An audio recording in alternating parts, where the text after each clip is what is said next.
அண்ணன் செந்தமிழன் சீமான் அவர்களோட உங்களுக்கு அவரிடம் பிடித்த சிறந்த பண்புகள் அப்படின்னு சொல்லுங்கன்னு கேட்டால் எந்தெந்த விஷயங்களை சொல்லுவீங்கண்ணா? இல்லை, நிறைய சொல்லலாம். முதல்ல அவருடைய நினைவுத்திறன் இருக்குல்ல. ஆமாம்.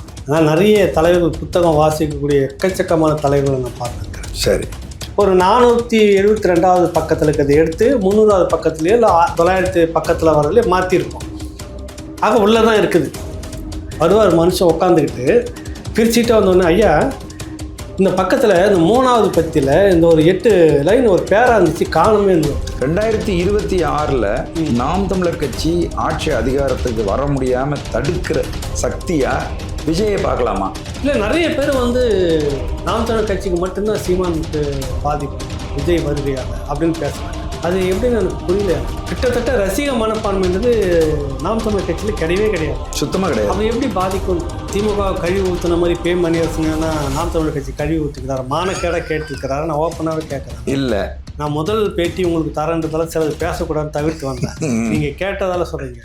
அவ்வளவு மானக்கேட கார்ட்டூன் போட்டு காரி உமிழ்ந்தது 2026 யாருக்கு?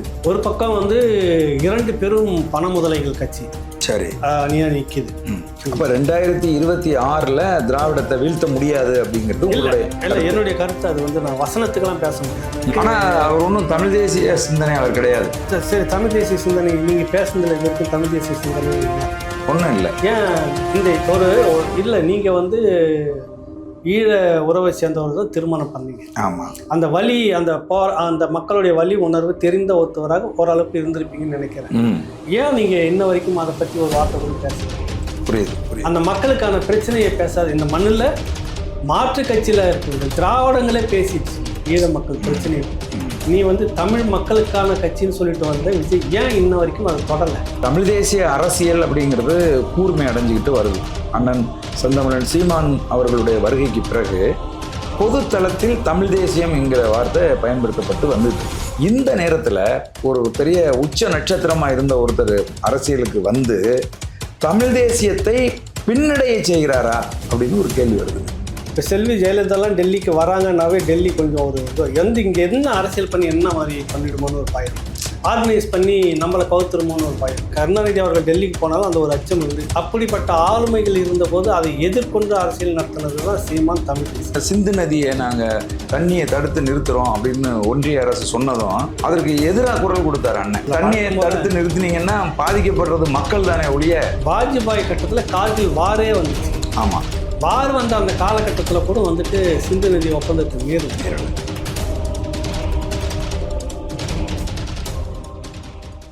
உலகம் முழுவதும் பரவி வாழுகிற தாய் தமிழ் உறவுகள் அனைவருக்கும் வணக்கம். சோழன் சொல்வீச்சினுடைய நேர்காணலாக மூத்த பத்திரிகையாளர் மதிப்புக்குரிய அண்ணன் பா. ஏகலைவன் அவர்களை சந்தித்து எடுக்க இருக்கிறோம். வாருங்கள், அவரை சந்திப்போம். அண்ணா வணக்கம். வணக்கம். வணக்கம். இப்போ தமிழ் தேசிய அரசியல் அப்படிங்கிறது கூர்மை அடைஞ்சிக்கிட்டு வருது. அண்ணன் செந்தமிழன் சீமான் அவர்களுடைய வருகைக்கு பிறகு பொது தளத்தில் தமிழ் தேசியம் என்கிற வார்த்தை பயன்படுத்தப்பட்டு வந்துட்டு இருக்கு. இந்த நேரத்தில் விஜய் போன்ற ஒரு பெரிய உச்ச நட்சத்திரமாக இருந்த ஒருத்தர் அரசியலுக்கு தமிழ் தேசியத்தை பின்னடைய செய்கிறாரா அப்படின்னு ஒரு கேள்வி வருதுங்க. அதாவது நீங்கள் ஒரு விஷயம், ஒரு இயக்கம், ஒரு தேசிய சிந்தனை அப்படின்றது ஒன்று புறப்பட்டுச்சுன்னா அது யார் வந்தாலும் பின்னடைவுன்றதுன்னு இல்லை. செல்வி ஜெயலலிதா, கலைஞர் கருணாநிதி என்ற இந்திய ஆளுமைகள்னு சொல்லுவாங்கள்ல, அவர்களே பார்த்து கொஞ்சம் வியந்த, கொஞ்சம் ஜர்க்குன்னு சொல்லுவாங்க. இப்போ செல்வி ஜெயலலிதாலாம் டெல்லிக்கு வராங்கன்னாவே டெல்லி கொஞ்சம் இங்கே என்ன அரசியல் பண்ணி என்ன மாதிரி பண்ணிடுமோன்னு ஒரு பயம், ஆர்கனைஸ் பண்ணி நம்மளை கவுத்துருமோன்னு ஒரு பயம். கருணாநிதி அவர்கள் டெல்லிக்கு போனாலும் அந்த ஒரு அச்சம் இருந்து, அப்படிப்பட்ட ஆளுமைகள் இருந்தபோது அதை எதிர்கொண்டு அரசியல் நடத்தினது தான் சீமான் தமிழ் தேசியம். அதனால் அந்த பெரும் ஆளுமைகளே கலைக்க முடியாததை விஜய் கலைச்சிருவாருன்னா பின்னுக்கு போகணும். அது எனக்கு ஏற்புடையதாக எனக்கு தெரியல. நான் வலிய சொல்லணும்னு அப்படி சொல்ல வரல. தமிழ் தேசியம்ன்றது ஒரு சித்தாந்தம், ஒரு கோட்பாடு, அதுக்கான காரண காரியங்கள் இதெல்லாம் சொல்லி சொல்லி சொல்லி பேசி தான் இந்த இடத்துக்கு கொண்டு வந்து அவர் வளர்த்து நிறுத்தி இருக்கிறார். ஆமாம். நீங்கள் இந்த ரசிகர்களுக்குள்ளார அந்த ரசிகர்களுடைய எழுச்சி இதை வீழ்த்துமா அப்படின்னா அப்படி ஒரு கட்டமைப்பு இங்கே இல்லை. இவர் கட்டி வச்சிருக்கிற அந்த கட்டமைப்பு சும்மா இந்த காற்று இதில் சும்மா வர வீச்சுக்கெல்லாம் சரிஞ்சு போகிற மாதிரிலாம் இது இல்லை. இங்கே இது பெரும் அலைகளுக்குள்ளாரவே கட்டப்பட்டது. இது செல்வி ஜெயலலிதா, கலைஞர் கருணாநிதி, இந்த பெரும் அலைகள் இருக்குல்ல, அந்த அலைகளுக்குள்ளாக கட்டப்பட்ட ஒரு கட்டமைப்பு தான் நாம் தமிழர் கட்சி சீமானது. அதுக்குள்ளே நின்று சிறைப்பட்டு 2 வருஷத்துல கிட்டத்தட்ட 1.5 வருஷம் தாண்டி சிறையில் இருந்தார். 2 வருஷம். ஆமாம் ஆமாம். அதோட வேற யாரும் இருந்தாக்கா உங்களுக்கு அதோட முடிச்சுட்டு போகுது, இதோட வேணான்னு ஏதோ ஒரு ஆதரவு நிலையை எடுத்துட்டு ஒரு லெவலோட போயிட்டு இருப்பாரு. தொடர்ச்சியாக வழக்குகள். அப்போ நீங்கள் இவ்வளவு இன்னல்களை அனுபவித்த போது பின்னடையாத இந்த கட்டமைப்பு விஜய் வந்துட்டாருன்றதுக்காக விஜயகாந்த் இருக்கிறப்பவும் பின்னுக்கு வரலையே. ஆமாம். ஒன்னிலிருந்து மேலே ஏறி இத்தனை பேர் விஜயகாந்த்லாம் வெளியில் போய் பேசும்போது என்ன கூட்டம், என்ன க்ரௌடு, அவருக்கான வாக்கு சதவீதம் எவ்வளவு இருந்துச்சு, இப்படிலாம் நீங்கள் பார்த்துருப்பீங்க. அந்த நேரத்துலையும் இது 1லிருந்து 3, 3லிருந்து அடுத்ததுலேருந்து 8 வரைக்கும் இப்படி போயிட்டு இருக்கிறது தானே வந்துச்சு பின்னடைவுன்றது. ஏன்னா இந்த பிரச்சாரம், இவருடைய பிரச்சாரம், இந்த கட்டமைப்பு, இது உருவாகிற விதம், இது எதாலையும் சிதையாது அப்படின்றதுல ஒரு நோக்கம் இது. அதனால் விஜய் இதை வீழ்த்தி விடுவாரானாக்கா விஜயகாந்தை விடவா, செல்வி ஜெயலலிதா விடவா, அல்லது கலைஞர் கருணாநிதி அவர்களை விடவா அப்படின்ற பல காரணங்கள் இருக்கு. இத்தனையும் சந்திச்சு இந்த இடத்துக்கு நிக்குது இந்த கட்டமைப்பு நிற்குது. விஜய் அரசியலுக்கு வந்த உடனேயே நான் திமுகவை எதிர்க்கிறேன் அப்படின்னு சொன்னார். அதே மாதிரி பாரதிய ஜனதா கட்சி, பாசிச பாரதிய ஜனதா கட்சி நான் எதிர்க்கிறேன் அப்படின்னு சொல்றாரு. விஜய் திராவிட அரசியலை கையில் எடுத்திருக்காரா அல்லது தமிழ் தேசிய அரசியலை கையில் எடுத்திருக்காரா? அவருக்கு இன்னைக்கு இருக்கக்கூடிய மக்களுடைய உணர்வுகளை புரிஞ்சுக்கிட்டவராக நான் ஒருத்தரை பார்க்குறேன். அவருக்கு கொடுக்கப்பட்ட தகவல் சரியான தகவல் அடிப்படையில். ஏன்னா திராவிடத்தை இன்னைக்கு எதிர்க்கிறப்ப மக்களுடைய பெரும் ஆதரவு இருக்குது. ஓஹோ. அதுதான் அவர் இந்த குடும்ப அரசியல்னு சொல்லிட்டு சொல்கிறாரு, மன்னர் ஆட்சின்னு சொல்கிறாரு, இதை வீழ்த்துவோம் ஊழல் ஆட்சின்றாரு. இது மக்களுக்கு பிடிக்குது, வீழ்த்தணும்னு நினைக்கிறாங்க. ஆமாம், மக்களுக்கு அந்த ஒரு எதிர்ப்பு, திராவிட எதிர்ப்புன்றதை விட திமுக எதிர்ப்பு ஆட்சி, குடும்பம், ஒட்டுமொத்த குடும்பம் திராவிடர்கள் ஒரு போலி கட்டமைப்பை வச்சுக்கிட்டு ஒரு குடும்பம் மட்டுமே கொள்ளடிச்சுக்கிட்டுன்றதை அவர் பேசுகிறாரு. இதை பல களங்களில் சீமான் பேசிட்டார். பேசாத எதையும் அவர் பேசலை. ஆனால் விஜய் தரப்புலேருந்து வருது, விஜய் வாயால் அந்த குரல் வருதுன்னு ஒரு பெரிய ஆறாவரம் வருது. அதாவது அண்ணன் சீமான் அவர்கள் தொடர்ந்து பேசுகிற ஒரு செய்தியை இவர் தன்னுடைய ரசிகர்களை கூட்டி பேசுகிற போது அதற்கு ஒரு புது உருவம் வருது. ஒரு எழுச்சி. ஏன்னா அந்த தளத்தில் இருந்தவர்களுக்கு ரஜினி, அதாவது விஜய் ரசிகராக இருந்தவர்களுக்கெல்லாம் இதை நம்ம பேசக்கூடாதா, சீமான் பேசிக்கிட்டே இருக்கிறாரு, இது தமிழ் தேசிய தளத்தில் வந்துக்கிட்டே இருக்குது, ஆனால் இதுதான் உண்மை, என்ன பண்ணுறது, நம்ம பேசினா மன்றம் என்ன நினைக்கும், ரசிகர் மன்ற தலைமை என்ன நினைக்கும், இப்படியே நினச்சிட்டு இருக்க நேரத்தில் அந்த மன்றமே ஒரு கட்சியை தொடங்கி அந்த வார்த்தையை பேசும்போது அவனுக்கு இன்னும் பெரிய அளவில் எழுச்சி ஆகுது. அதுதான் அந்த இடத்துல பேசப்பட்டது.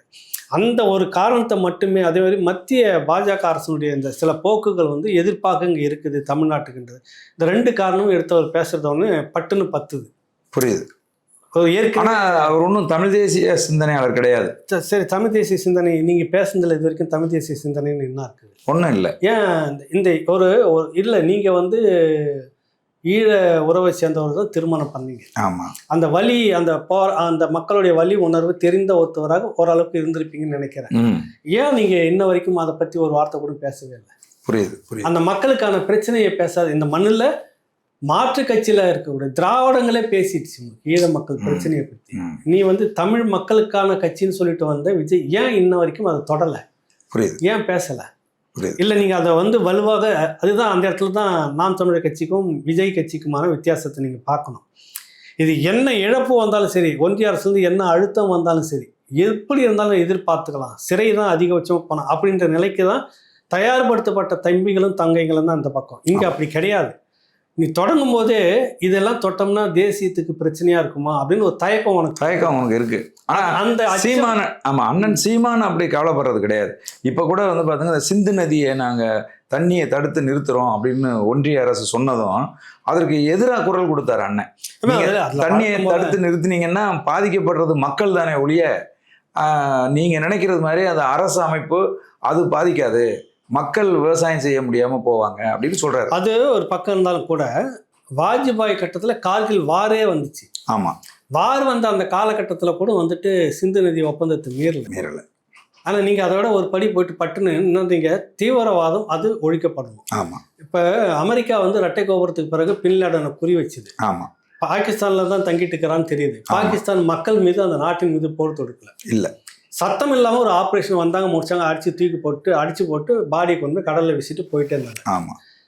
அந்த மாதிரி செய்யணுமா? நீங்க வந்து மக்களுக்கான விவசாயம் அது வந்து ஒரு கிட்டத்தட்ட 40-50 லட்சம் மக்கள் பயன்படுத்தக்கூடாது. அப்போ தண்ணி நிறுத்த போறோம், ஒப்பந்தத்தை மீற போறோம்னா நாளைக்கு சீனாவுக்கும் நமக்கும் பிரம்மபுத்திரா நதி திபெத்தில் வந்து இப்போ அவங்க வந்து டேம் கட்டுறதை 1000 கோடி செலவில் மிக பிரம்மாண்டமான அணை கட்டக்கூடாதுன்னு பேச்சுவார்த்தை நடத்திக்குது இந்தியா சீனாவோட. இப்போ திபெத்தை வந்து அவங்க ஒசி போட்டு திபெத்தில் கட்டுறதுக்கு வேலை அது நடந்துச்சுன்னா கிழக்கு மாநில பெரும் பகுதி பிரம்மபுத்திரா நதி முழுக்க வச்சு போயிடும். ஆமா ஆமா, விவசாயம் இருக்காது. அப்போ அந்த பாதிப்பு அவன் ஏதோ ஒரு காரணத்தை சொல்லி நாளைக்கு அதை நிறுத்தினாலும் நம்ம என்ன பண்ணுவோம்? கரெக்ட். சரி, மாநிலங்களுக்குள்ள பிரச்சனை வருது. கர்நாடகாவுக்கும் நமக்கும் பிரச்சனை ஏற்கனவே காவிரி. உச்சநீதிமன்றம் ஆணையம் இதெல்லாம் சொல்லியே இன்ன வரைக்கும் நமக்கு தண்ணி கிடைக்கல. நாளைக்கு ஏதாவது ஒரு காரணம் முரண்பட்டுட்டு அவன் நிறுத்துறான்றப்ப இது பொருந்துமா பொருந்தாதா? நிச்சயமா பொருந்தும். அதை தான் உணர்ந்து ஒரு தொலைநோக்கத்தோட எல்லாருமே என்ன பண்றாங்க, ஒட்டுமொத்தமா தேசியம் அப்படின்னா உடனே வந்துட்டு இந்தியா சொல்றதெல்லாம் ரைட்டுன்னு ஒத்துக்கிட்டு இருந்தா தேசியம் அது. இல்லைன்னா நமக்கு தேசியத்து மேல அக்கறை இல்லையா? அதானே சொல்லுங்க. இப்ப பாகிஸ்தானு கூட சண்டைக்கு வந்துச்சுன்னா முன்ன நின்று சண்டை போறது நம்மளா தான் இருப்போம், உறுதியா. அது வேற. ஆனா இந்த யுத்தம் என்றது தொடங்குற பார்ட் வேற. நீங்க நதியை வந்து குறுக்கால தடுத்துறது அது மிக தொலைநோக்கு பார்வையில சொன்னது. இவ்வளவு அரசியல் இதுக்குள்ள இருக்குது, அது தெரிஞ்சுதான் அவர் சொல்றாரு. ஆனா இவங்கெல்லாம் வந்துட்டு பாகிஸ்தானை எதிர்க்கணும், அடிக்கணும். அது எப்படி சீமான் இப்படி சொல்லலாம்? உடனே துரோகி, உடனே பாகிஸ்தான் ஆதரவாளர். ஆமா ஆமா, இஸ்லாமிய ஆதரவாளர். இஸ்லாமிய மக்கள் இவருக்கு ஓட்டு போட்டிருந்தாங்கன்னா திருவெற்றியூர்ல 6000 வித்தியாசத்தை. ஆமா ஆமா ஆமா. எனக்கு நான் அந்த இடத்துல போய் அவருக்கு பக்கத்து அறையில தான் நான் இருந்து 2 அறை தான் போட்டிருந்தாங்க. அவருக்கு ஒரு அறை, எனக்கு ஒரு தேர்தலுக்கான எல்லா வேலையும் பண்ணிட்டு இருந்தோம். கண் எதற்கு தெரிஞ்சது வெற்றி இருக்கிறதுக்கான வாய்ப்பு. கடைசி நேரத்துல என்ன முடிவு எடுத்தாங்க சிறுபான்மை மக்கள்? அதான் மேல் இடத்துல இருந்து ஒரு அழுத்தம் கொடுத்து அங்க இருக்கக்கூடிய எல்லா மசூதிகளுக்கும் சொல்லி ஓட்டு போட்டாங்க. எங்க இஸ்லாமிய மக்களுக்கு ஆதரவுன்னா இவர் தான் தொடர்ச்சியா பேசிக்கிட்டு இருக்கிறார். மக்கள் பாதிக்கப்படக்கூடாது, ராணுவத்துக்கு ராணுவம் மோது, அதை நம்ம வரவேற்கிறோம். நம்ம இந்தியா பக்கம் தான் நிக்க போறோம். புரியுது. பாகிஸ்தான் பக்கம் போய் நிக்க போறோம் இல்ல, நிக்க போறது அது புரியாதவர்களுடைய அறியாதவர்களுடைய பேச்சு. இந்த துணிச்சல் வந்து விஜய்க்கு இல்ல, பேசலையே, யாருமே பேசலையே. புரியுது. ஆளுங்கட்சியா இருக்கக்கூடிய திராவிடத்துக்கு நமக்கே தெரியும், நமக்கு தண்ணி பிரச்சனை இருக்கு, முல்லை பெரியார் பிரச்சனை இருக்கு, கர்நாடகாவில் காவிரி பிரச்சனை இருக்குது. நம்ம பேசணும்னு திமுக நினைக்குதா? அதுக்கே துணிச்சல் இல்லையே. திராவிடம் அந்த மாதிரி இன்னொரு திராவிட அதிமுக பேசியிருக்கிறதே இல்லையே. அப்புறம் எப்படி விஜய் பேசுவார்? இது ஒரு தனித்துவமான கட்சி, தொலைநோக்கோட சிந்திக்கிறது. மக்கள் நலன், அது அந்த மக்களா இந்த மக்களான்றது வேற. மக்கள் இதுல வந்து பாதிக்கப்படக்கூடாது, யுத்தம் என்பது வேற. புரியுதில்ல? அந்த அடிப்படையில சீமான் பேசுறான். அந்த துணிச்சல் இவருக்கு மட்டும்தான் இருந்தது. அதுதான் தமிழ் தேசிய கருத்துன்றது. ஆமா. இப்போ 2026 யாருக்கு? ஒரு பக்கம் வந்து 2 பெரும் பண முதலைகள் கட்சி சரி அணியா நிக்குது. தெரியும் உங்களுக்கு எந்த அளவுக்கு பணங்கள் வந்து வேலை செய்யுது. அவங்க கிட்ட அனாவசியமாக இருக்குது ஒரு 60,000 கோடி மணலில் இருக்குதுன்னு ஒருத்தர் பேசி வீடியோ போடுறாரு. ஒரு பக்கம் ஒரு மந்திரியே சொல்கிறார் 30,000 கோடி வச்சுக்கிட்டு என்ன பண்ணுறதுன்னு. 30,000 கோடி வச்சுக்கிட்டு என்ன பண்ணுறதுன்னு தெரியாதுன்றாங்க. அப்புறம் டாஸ்மாக் வேலை குறுக்கணும் ஒழிஞ்சது 1,00,000 கோடி கிட்ட அதில் நடந்திருக்குன்னு சொன்னாங்க. அப்புறம் 1000 கோடினாங்க. ஆக இப்படிப்பட்ட பணங்கள் வந்து வச்சுட்டு இருக்கிற பெரும் முதலைகள் ஒரு பக்கம். இன்னொரு பக்கம் அதே மாதிரி கடந்த காலத்தில் ஆட்சியில் இருந்த இன்னொரு பெருங்கட்சி, 2 திராவிட கட்சி கூட்டணிகளுக்குள்ளாக 2 பெரும் மலைகளுக்குள்ளாக ஒரு தாவீது மாதிரி வந்து நிற்கிற கட்சியாக நாம் தமிழர் கட்சி இருக்குது. சரி, பொருளாதார ரீதியாக அவர்களை வந்து மீட் பண்ண முடியாது. ஆனால் அவங்களுக்கு எதிராக சவால் விட்டு களத்தில் நிற்கிற அளவுக்கு களப்பணி செய்யக்கூடிய ஒரு சித்தாந்த நோக்கமும் மக்கள்கிட்ட இதுதான் சரி அப்படின்ற ஏற்றுக்கொள்ளக்கூடிய ஒரு அரசியல் செய்யக்கூடிய ஒரு தன்மையும் நாம் தமிழர் கட்சிக்கு இருக்குது. 26 என்பது கடும் போட்டி. ஆனால் கடந்த முறையை விட இன்னும் சில படிகள் முன்னேறி இருக்கும் நாம் தமிழர் கட்சின்றது எனக்கு உள் மனசு சொல்லுது. சரி, அது சில சட்டமன்ற உறுப்பினர்கள் பெறுவதெல்லாம் இருக்கும். முழுதுமான ஒரு வெற்றிலாம் நான் சொல்ல முடியாது. சரி, சில சட்டமன்ற உறுப்பினர்கள் எடுத்துக்கிட்டு கடந்த முறையை விட வாக்கு சதவீதம் கூட இருக்கின்ற நிலைக்கு வரும். சரி, இது வந்து செலவு இல்லாமல் மற்ற கட்சிகளை போல செலவு இல்லாமல் சராசரியாக தம்பிகள் மட்டுமே எல்லாமே சேர்ந்து நிதியை திரட்டி நீங்கள் சொல்கிற மாதிரி பிச்சை எடுக்கிற அந்த காசில் அதில் பயணங்கள் செலவு பண்ணி பிரச்சாரம் பண்ணி வாங்கக்கூடிய வாக்குகள் மக்கள் வந்து தெளிவாக இன்னைக்கு இருக்கிறாங்க. இந்த திராவிட கட்சி வந்து எந்த அளவுக்கு நம்மளை வீழ்த்தி இருக்குது, எந்த அளவுக்கு இருக்குது, எத்தனை லட்சம் கிட்டத்தட்ட லட்சக்கணக்கில் போயிடுச்சு. குடி நோயாளிகள் குடும்பத்தை இன்னைக்கு வச்சுக்கிட்டு இருக்கிறோம். இதுக்கெல்லாம் காரணம் இந்த திராவிடம். அப்போ நாம் தமிழர் கட்சி வந்தோன்னா இந்த குடும்பம்லாம் இன்றைக்கி நல்லா இருக்குது. 1,00,000 குடும்பத்துக்கு மேலே சராசரியாக அங்கே ஒரு இனம் அழிக்கப்பட்டது, குண்டு போட்டு இங்கே வந்து சாராயத்தை ஊற்றியே ஒரு இன அழிப்பு நடந்துட்டு இருக்குன்றது யாருக்குமே தெரியாது. அது தொடர்ச்சியாக பிரச்சாரம் பண்ணிட்டு இருக்கிறது இந்த தமிழ் தேசிய தளம் சீமான் கட்சி. அப்போ அந்த மக்கள் வந்தோம்னா உனக்கு இலவசம் இருக்காது, ஆனால் அதை விட 10 மடங்கு பலன் தரக்கூடிய உனக்கு சுயமான வேலை இருக்கும். அதுக்கான திட்டங்கள் எங்ககிட்ட இருக்குதுன்றாரு. இப்போ நீ 1000 ரூபா வாங்கிட்டு ஓசியில் பஸ் ஓட்டல உங்களுக்கு ஓசியில் காசு வாங்கிட்டு போட்டிங்கல்ல அப்படின்னு சொல்லி காட்டாத அளவுக்கு கம்பீரமாக நீ வேலை செஞ்சுக்கிட்டு எனக்கு ஓட்டு போடு, சம்பளம் நீ சராசரி ஒரு குடும்பத்துக்கு 20,000 ரூபாய் வருமானம் வரக்கூடிய திட்டத்தை நாம் தமிழர் கட்சி வரைவில் முன் வச்சு அதை பிரச்சாரம் ஒரு தொகுதியில் என்னென்னலாம் கட்டமைச்சு எத்தனை பேருக்கு வேலையை கொடுக்க முடியும். சராசரி எல்லாருக்குமே வேலை கொடுக்குறது ஒரு வாய்ப்பு உருவாக்கணும். அந்த குடும்பம் மாதம் வாங்கிட்டு 1000 ரூபா வாங்குறதுக்கு மாதம் 3000 4000 அவங்களே சம்பாதிக்கிறதுக்கான ஒரு வேலையை திட்டத்தை நாம் தமிழர் கட்சி வைக்குது. அப்போ ஓசியில் கொடுத்துட்டு நீ திராவிடத்தை திட்டு வாங்கி அசிங்கப்பட்டுக்கிறது சரியா, இல்லை சுயமாக நான் சம்பாரிச்சுக்கிட்டு என் நம்பிக்கையில் நான் நிற்கணுன்ற அரசியல் கொடுக்குறது சரியான்ற மக்களுக்கு புரிதல் வந்துடுச்சுனாவே திராவிடம் வீழ்ச்சியை நோக்கி போயிடும். அப்போ 2026 திராவிடத்தை வீழ்த்த முடியாது அப்படிங்கிறது உங்களுடைய இல்லை என்னுடைய கருத்து. அது நான் வசனத்துக்கெல்லாம் பேச முடியாது.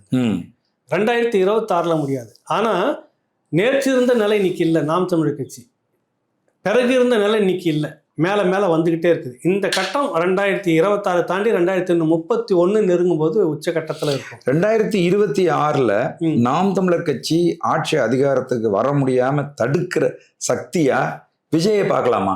இல்லை, நிறைய பேர் நாம் தமிழர் கட்சிக்கு மட்டும்தான் சீமானுக்கு பாதிப்பு விஜய் வருகையால் அப்படின்னு பேசுகிறாங்க. அது எப்படின்னு எனக்கு புரியல. எனக்கு கிட்டத்தட்ட ரசிக மனப்பான்மைன்றது நாம் தமிழர் கட்சியில் கிடையவே கிடையாது, சுத்தமாக கிடையாது. அப்போ எப்படி பாதிக்கும்ன்ற இந்த முழு பாதிப்பு திராவிட கட்சி, குறிப்பாக திமுக தரப்பில் இருக்கிறவங்களுக்கு தான். அங்கே இருக்கிறவங்களுக்கு தான். எனக்கு காலங்காலமாக அப்போ தான் அந்த ஊரில் எனக்கு தெரிஞ்சு 35 வருஷத்துக்கு முன்னாடி திருவண்ணாமலை விட்டு வரும்போது ஒரு ஏவா வேலு மாவட்ட மந்திரினா இன்றைக்கும் மந்திரியாக தான் இருக்கிறாரு. மாவட்ட செயலாளர் மந்திரி, அப்புறம் பிச்சாண்டிக்கு அவருக்கும் போட்டி வருது, பிரித்து விட்டுட்டாங்க. ஆக அவர்களே தான் இருக்கிறாங்க. அப்படியே கிராமத்துக்கு வந்தீங்கன்னா யார் வட்ட பொறுப்பாளர் நகர பொறுப்பாளர் இப்படிலாம் இருந்தாங்களோ அவங்க தான் இன்ன வரைக்கும் இருக்கிறாங்க. அப்போ மற்றவங்களாம் நேரு அவருடைய மகனை கொண்டு வந்துட்டார், ஏவா வேலு அவர் மகனை கொண்டு வந்துட்டார், துரைமுருகன் அவர் மகனை கொண்டு வந்துட்டார், பொன்முடி அவர் மகனை கொண்டு வந்துட்டார். அப்புறம் இன்னும் இந்த மாதிரி பட்டியல் நிறைய இருக்குது. அப்போ அடுத்தவனுக்கான வாய்ப்பு இதே தான். ஒன்றியத்தில் இருந்தாருன்னா ஒன்றியம் அவங்க பையனை கொண்டு வந்துட்டு இருப்பார், வட்டம் அவங்க பையனை கொண்டு வந்துட்டு இருப்பார். அப்போ அடுத்தவனுக்கான இடம் உழைக்கிறவனுக்கு இடம் இல்லை இல்லையே. அந்த கட்சியில் லட்சக்கணக்கான பேர் காத்துக்கிட்டே இருக்கிறாங்க. இன்னைக்கு தமிழக அரசியல்ல ஒரு சாதாரண எளிய குடும்பத்து பிள்ளைகள் அரசியல் களத்துல ஒரு வேட்பாளரை நின்று முடியும் பேசிட்டு போதில் வண்டியில் ஏறி அது நாம் தமிழர் கட்சி தான். திராவிட கட்சியில் வாய்ப்பு வருமா? வாய்ப்பு கிடையாது. வாய்ப்பு வருமா? அவன் பணம் கொடுக்குறாங்களா, நீ எவ்வளோ செலவு பண்ணுவ அப்படின்னு பார்த்து தானே வாக்கு சீட்டு கொடுத்துட்டு இருக்கிறாங்க. இந்த அரசியல் அந்த கூடாரம் தான் உங்களுக்கு காலி ஆகுது, விஜயை நோக்கி போகுது. இளைஞர்கள் தரப்பு முழுக்க அங்கே தான் போகிறாங்களே ஒழிய நாம் தமிழர் கட்சியிலேருந்து வாய்ப்பு இல்லை. அப்புறம் எப்படி நாம் தமிழர் கட்சிக்கு பாதிப்புன்னு சொல்ல முடியுங்க? ஒரு பக்கம் ஐயா மணியரசன் ஐயா அரசியல் தேர்தல் களத்துல இல்லாத ஒரு ஆளு, அண்ணன் செந்தமிழன் சீமான் தேர்தல் அரசியல்ல நிக்கிற ஒரு ஆளு. இவங்க 2 பேரையும் இணைச்சு திராவிடம் என்ன சொல்லுது, இவங்க 2 பேரும் இரட்டை குழல் துப்பாக்கிகள் அப்படின்னு சொல்றாங்க. உங்களுடைய கருத்து என்னென்ன? இல்ல, இரட்டை குழல் துப்பாக்கின்னு அவங்க எதுவும் சொல்றாங்கன்னு தெரியல. திராவிட கழகத்தையும் திமுகவையும் சொல்றாங்க. பெரியார் திமுக கழிவு ஊத்துன மாதிரி பே மணியரசன் நாம் தமிழர் கட்சி கழிவு ஊத்திக்கிறாரு, மானக்கேட கேட்டுருக்கிறாரு. நான் ஓப்பனாவே கேட்கறேன். இல்ல, நான் முதல் பேட்டி உங்களுக்கு தரன்றதால சிலது பேசக்கூடாதுன்னு தவிர்த்து வந்தேன். நீங்க கேட்டதால சொல்றீங்க. அவ்வளவு மானக்கேட கார்ட்டூன் போட்டு காரி உமிழ்ந்தது திமுக பெரியாரை. சரி, அப்படிதான் சொல்லணும். அந்த விட கேவலமாக பெரியாரை கொச்சைப்படுத்தி திமுகவில் கார்ட்டூன் போட்டிருந்தாங்க. இந்த பக்கம் விடுதலையில் அவ்வளோ மானக்கேட கேட்டுக்கிட்டு இருந்தாங்க. அதிகாரத்துக்கு அதுவும் கொஞ்ச நாள் பிறகு தான் 2 பேரும் ராசி ஆகுறாங்க. அது போய் ரெட்டக்குழல் துப்பாக்கினா எப்படி எனக்கு புரியல. புரியுது. சரி, பின்னாடி திமுக திராவிட கழகம் வீரமணி பொறுப்புக்கு வந்தோடனே செல்வி ஜெயலலிதா நானும் ஒரு பாப்பாத்தி தான் சொல்லிக்கிட்டு அந்த ஆட்சியை ஆதரிச்சுக்கிட்டு, கன்னட பாப்பாத்தி சொல்லிக்கிட்டு அந்த ஆட்சியை ஆதரிச்சுக்கிட்டு சமூக நீதி காத்த வீராங்கனை பட்டம் கொடுத்த அந்த தீகாவும் திமுகவை பற்றி ஒரு புக்கு போடுது, இந்துத்துவாவில் கரைந்த திமுக. யார் போட்டது? தீகா.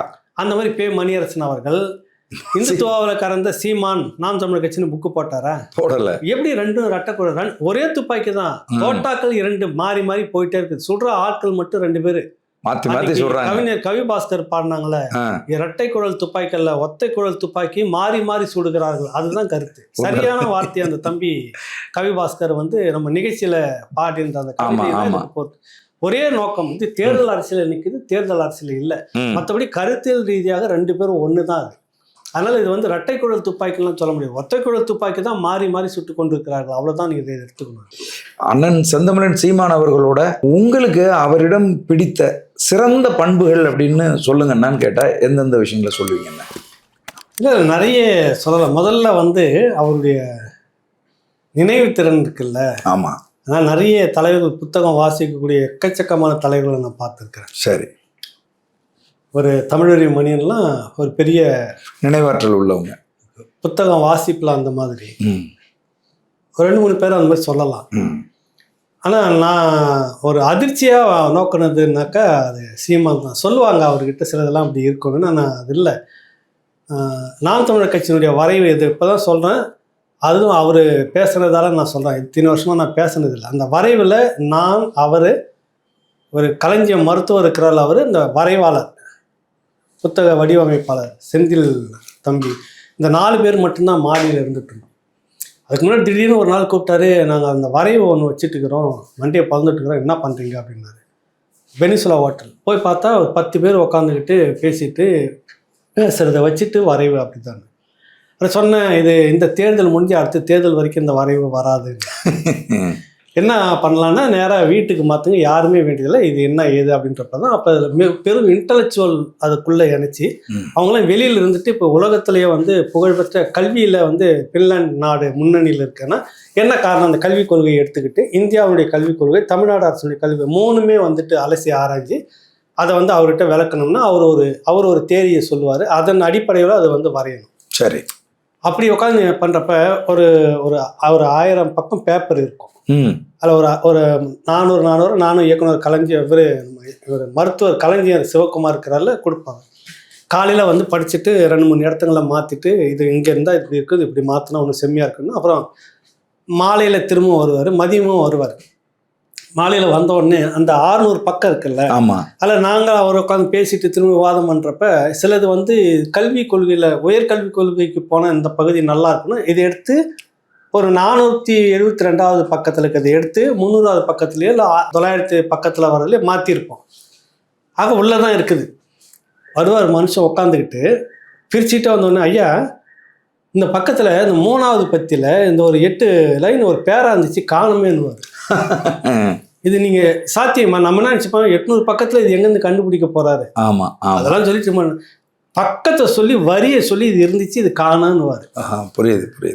நினைவாற்றல் அந்த மாதிரி வேந்தது ஒன்று. அப்புறம் வந்து மக்கள் முன்னாள் நிகழ்ச்சி பண்ணிட்டு இருக்கும்போது இந்த ஆகஸ்ட் 15 மற்ற சேனல்கள் மாதிரி வழக்கம் போல் மிட்டாய் வந்தார், காந்தி தாத்தா கொடுத்தாரு மிட்டாய், இந்த கதையெல்லாம் சொல்லாமல் ஒரு யதார்த்தத்தை பேசணும்னு மிக பெரும் ஒரு ஆளுமைகள் இந்த சுதந்திர போராட்டம் அந்த காலகட்டத்தில் இருந்தவங்க அல்லது படித்தவங்க, காங்கிரஸில் இருக்கக்கூடிய வேலுசாமி பக்கம் ஒரு பக்கம், தமிழறி மணி பக்கம், தோழர் நல்ல கண்ணு கொண்டு வந்துட்ட மாயாண்டி தேவர் கேள்விப்பட்டீங்களா உங்களுக்கு? மதுரையில் மிக பெரும் மூத்த கம்யூனிஸ்டினுடைய நிர்வாகிகள் அவங்களெல்லாம் அங்கே இணைச்சி அதை பண்ணிட்டு இருக்கிறோம். அப்போ அந்த நிகழ்ச்சியினுடைய இறுதியாக ஒரு கவிதையை சொல்லி பண்ணால் நல்லா இருக்குமே அப்படின்றத எனக்குள்ள ஒரு யோசனை. நான் நைட்டெல்லாம் நாளைக்கு காலையில் படப்பிடிப்பு, சரி, இன்னைக்கு இரவு வந்து அன்னைக்கு மதியத்துக்கான அந்த இது அவர்கிட்ட இதுதான் நாளைக்கு இதுக்குள்ளே தான் நம்ம ட்ராவல் பண்ண போகிறோம், விவாதிக்க போகிறோம் அப்படின்னு சொல்லி கொடுத்தாச்சு.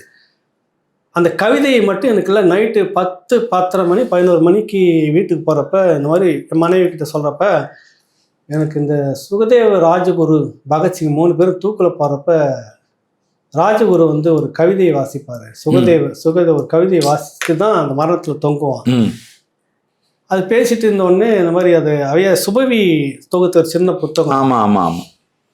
அது சொன்ன உடனே அந்த புத்தகமா சொல்லிட்டு பட்டுன்னு தேடி எடுத்து அந்த நேரத்தில் இரவு 11 மணி என் கையில் எடுத்தேன். சரி, பார்க்குறேன், படிக்கிறேன். நான் அப்படியே புரட்டினோடனே அந்த கவிதை தான். அது என்ன வரும்னா, ராஜாஜி ராஜாக்களெல்லாம் பார்த்தவங்களாம் நாங்கள், உன்னுடைய துப்பாக்கியும் இந்த பீரங்கியும் வந்தவன் இல்லை, நான் விழுவேன், நான் போவேன், எனக்கு அடுத்தது வந்து ஒன்று ஆயுதத்தை எடுக்கும், விரட்டாமல் விடாதுன்றது என்னுடைய சுருக்கம். அது பிரமாதமாக இருக்கும்.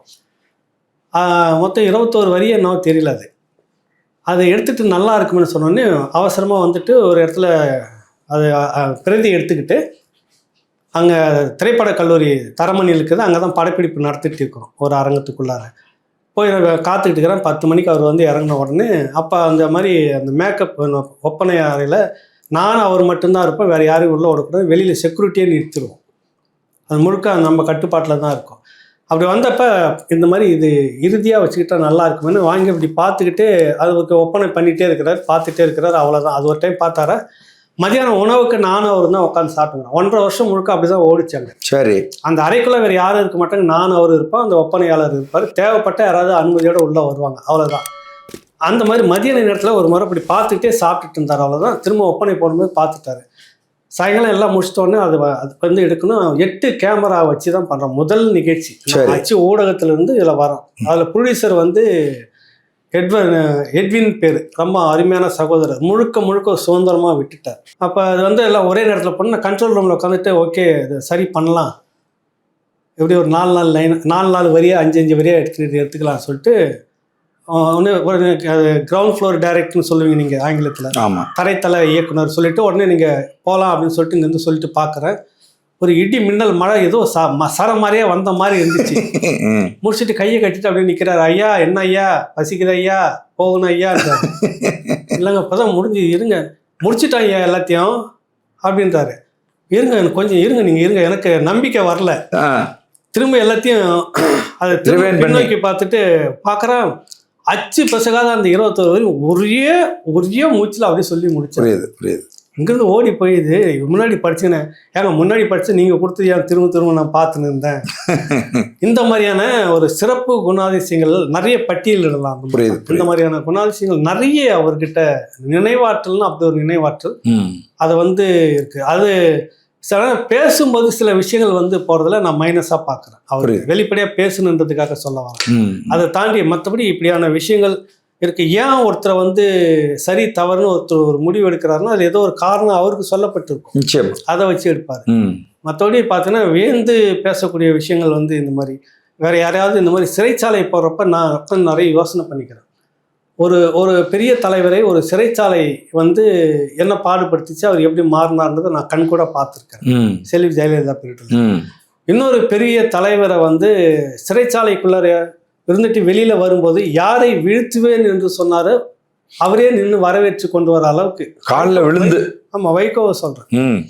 கலைஞர் சிறைச்சாலையை விட்டு வெளில வந்தோன்னா கலைஞர் கருணாநிதி காலத்தொட்டு கும்பிட்டுட்டு அவர் தான் அழைச்சிக்கிட்டு வர்றாரு. யாரை வீழ்த்துவதா சொல்லி கட்சி ஆரம்பிச்சாரு. கலைஞரை வீழ்த்துவதா ஸ்டாலின் அரசியல ஒரு வாரிசு அரசியல் கட்டமைக்கிறார் கருணாநிதினு சொல்லிட்டு வெளியேற்றப்பட்ட அந்த வைகோ ஒரு சிறைச்சாலை மனிதர்களை எப்படி மாற்றிருச்சு. இன்னொருத்தர் பெரிய ஒரு மனிதர், அவரும் தான் இன்னைக்கு திராவிட தளத்தில் பெரிய அறிவுஜீவியாக இருக்கக்கூடியவர். ஒரு சிறைச்சாலை ஒரு ஆண்டுக்கு மேலே அந்த சிறைச்சாலை எப்படி அவரை மாற்றினது பின்னாடி காலம் முழுக்க அந்த கருணாநிதியை வந்து கடுமையாக விமர்சனம் பண்ணிக்கிட்டு இருந்தவர் இன்னைக்கு அப்படியே அந்த தளத்தில் இருந்துக்கிட்டு நம்ம மேலே அதே நெருப்பை வாரி கொட்டுறாரு. ஐயா மதிப்புக்குரிய சுபவீர பாண்டியன். எதுக்கு அதெல்லாம் சொல்லணும்? இப்படி ஒரு சிறைச்சாலை மனிதர்களை வந்து மாற்றிடுச்சு. புரியுது. ஆனால் அதே அந்த சிறைச்சாலை சீமானை வந்து பக்குவப்படுத்தியிருக்கு. திரும்பவும் இன்னொரு 10 அடி வேகத்தோட தான் வந்தது. நீங்கள் வந்து வெளியில இருந்து வந்த உடனே சொன்னது இனத்தின் விடுதலையே 70 விடுதலை. ஒரே ஒரு ஸ்லோகம் வச்சார், ஒரு முழக்கம் வச்சார். அந்த சிறை வாசல் அந்த மண்ணிலேயே ஒரு முதல் கூட்டத்தை போட்டு பிரம்மாண்டமாக தொடங்கி தமிழ்நாடு முழுக்க பட்டி தொட்டியை இந்த பிரச்சாரம் தான் பண்ணிட்டு இருந்தார். புரியுது. இந்த மண்ணில் இந்த பிரச்சனைக்காக 91 இருந்த இந்த தலைவர்கள் இத்தனை பேரும் செய்யாததை அந்த ஒற்றை மனிதன் செய்வதற்கு காரணம் அந்த சிறைச்சாலை. அந்த சிறைச்சாலையில் வந்தோன்னே நீ எதற்காக என்ன நீ பண்ணினா அதில் நான் 10 மடங்கு பாய்வேன் அப்படின்றது தான் அவருடைய நோக்கமாக இருந்தது. புரியுது. யாருமே அந்த மாதிரி பேசலையே, யாருமே அந்த மாதிரி பிரச்சாரம் பண்ணல. ஏன் பண்ணலை? யார் தடுத்தாங்க? புரியுது. தடுக்கிறது ஒண்ணு, சட்டமும் சிறையும் தான் இருக்குது. ஆமா, இது என்ன செய்யும் சிறைன்னு அப்படின்னு செய்தவர் தானே இவரு. அந்த நோக்கம் தானே மக்கள்கிட்ட போய் சேர்ந்தது. இது எல்லாமே ஏன் நீங்க அதை செய்யலை, ஏன் செய்ய முடியல? நீங்க சமரசம் ஆகுறீங்க அந்த இடத்துல. சிறைச்சாலை நம்ம எதனா செய்திருமோன்ற சமரசம் தொடர்ச்சியாக நம்ம ஏன் அதை அனுபவிக்கின்ற ஒரு பின்வாங்கல் இதெல்லாம் உங்ககிட்ட இருந்தது, சீமான் கிட்ட அது இல்லை. அந்த ஒரு அதுவும் நான் பெரிய இது வரைக்குமே அவர்கிட்ட ஒரு பெரிய பண்பு என்னன்னா சமரசமற்ற இல்லை. நீ என்னை சிறைப்படுத்தினா அதை இன்னும் நான் வேகமாக பண்ணுவேன். ஆமா, இப்போ கூட அதான் சொல்றாரு கருணாநிதி. ஸ்டாலின் என்னை தூக்கி சிறையில் நீ இது போட்டீங்கன்னா நீ எந்த விஷயத்த சொல்லி என்ன பண்ணி அதை வந்து 10 மடங்கு நான் பேசுவேன். அதை தான் சொல்ல வராது. அப்படி அது இதெல்லாம் நடக்கும் அப்படின்னு தெரிஞ்சுக்கிட்டு நிற்கிறது தான் இன்னைக்கு நாம் தமிழர் கட்சியில் இருக்கிறவங்க. புரியுது. அப்போ இது வந்து விஜய் வந்து வீழ்த்த முடியாது. இன்னொரு கேள்வி நீங்கள் கேட்டீங்களா, இந்த உங்களுக்கு பிடிச்சதெல்லாம் என்ன, சிறந்த குணம் என்னன்னு கேட்டீங்கல்ல, இந்த மாதிரியான குணங்கள் தான் அது. சமரசமற்ற. இப்போ எவ்வளோ அவதூறுகளை வாரி வாரி வீசுறாங்க. எனக்கு தெரிஞ்சு இப்படியான அவதூறுகளை யாருன்னா சந்திச்சிருந்தாலும் அரசியலே இருந்திருக்க மாட்டாங்க. தொடர்ச்சியாக எப்பெல்லாம் தேர்தல் வருதோ அப்பெல்லாம் ஒரு அவதூறுக்காக யாராவது கூட்டிகிட்டு வந்து பண்ணுறதை நம்ம பார்த்துக்கிட்டே இருக்கிறோம்.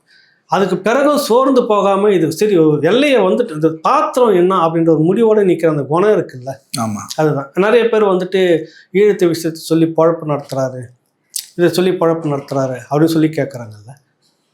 அப்போ அதுக்கு முன்னாடி அது பொழப்பு நடத்துகிற விஷயமும் உங்களுக்கு இருந்துச்சான்னு நான் கேட்குறேன் அவங்களெல்லாம் பார்த்து. அது இருக்க போய் தான் நீங்கள் அந்த மாதிரி நம்மள மாதிரி தான் சீமான் பழைக்கிறாரோன்னு. சரி, இப்போ நீங்களாம் செய்யாததை அவர் செய்துட்டு உட்காந்துட்டு இருக்கிறார்ல. 2009க்கு பிறகு இந்த தலைவர் படத்தை துணிச்சலாக இப்போ தொடர்ந்து பயன்படுத்திட்டு இருக்கிறது யார் நீங்களே சொல்லுங்கள். அண்ணன் சீமான் அவர்கள் தான். ஏன் அதை மற்றவங்க செய்ய முடியல? ஏன் இன்ன வரைக்கும் செய்யல? இப்போ நீங்கள் தூக்கிட்டு வரீங்க, சிறை வந்தால் வரட்டும், தடை வந்தால் வரட்டும், சிறைப்பட்டா படுவோம், எப்படி பார்த்தாலும் ஒரு 10,000 பேர் இன்றைக்கி சிறைக்கு போகிறதுக்கு நம்ம தயாராக இருக்கிறோம், அந்த படத்தை தூக்கி பிடிப்போம் எல்லாரும் அப்படின்ற ஒரு நோக்கத்தோடு இருந்த அந்த துணிச்சல் ஏன் உங்ககிட்ட இல்லை? எதிர் தரப்புல ஏன் இல்லை? இப்போ இதெல்லாம் ஒரு காரணமாக பார்க்குறோம். ஒரு சமரசம் இல்லாமல் ஆதித்தனார் ஐயா அவர்கள் தொடங்கும் போது 2 தேர்தலில் தோல்வி, 2 நெருக்கடியை சந்திக்கிறார். முடியல, அவர் உடனே போய் எம்ஜிஆர்கிட்டே தடமாறிட்டார், சேர்ந்துடுறாரு. தடம் மாறல, அது முடியல. திராவிடம் அரசியல் சாதாரண அரசியல் நீங்கள் நிற்கிறது. மாப்போசி அவர்களும் அது மாதிரி தான். ஆமாம், அதை திராவிடம் அவமானப்படுத்தும், கொச்சப்படுத்தும், அலகடிக்கும், பொருளாதார ரீதியாக பலப்படுத்தும். அது தமிழ் தேசிய ஊடகத்துக்கும் நடக்கும். புரியுதுல உங்களுக்கு? பொருளாதார ரீதியாக எவ்வளோ நெருக்கடியெல்லாம் எனக்கு கொடுத்துருக்காங்க, எவ்வளோ சிக்கல் நடந்திருக்குது, எவ்வளோ பிரச்சனைகள் வந்திருக்குது, இப்படிலாம் பார்க்கலாம். அதை விட 10 மடங்கு இந்த அரசியல் கட்டமைப்புக்கு வரும்.